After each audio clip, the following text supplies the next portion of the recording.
It really happened. If you look there where police officers are, this is a very it's a curvy road. It's a very sharp curve where we have seen a lot of accidents happened here. Just recently, I think about a year or two back, we reported an accident that happened here, but 19 people are perishing. The bus, we understand, just crashed or rammed into this steel barrier here and came crashing down the valley.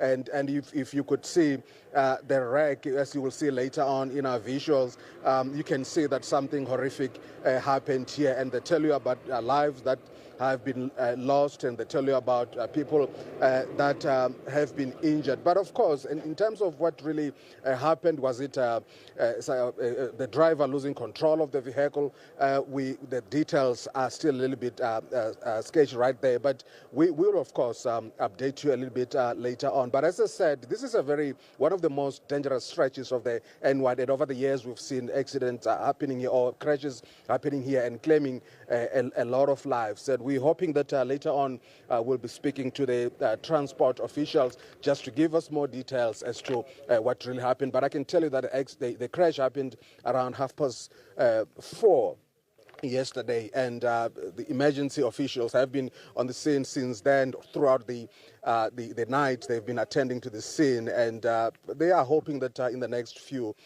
hours, 2 or so hours, everything will be concluded and the road will be fully open to traffic. Mxolisi. Sure, that is really sad news coming out of there. What do we know insofar as the efforts to notify the next of kin? Have all the victims now been identified?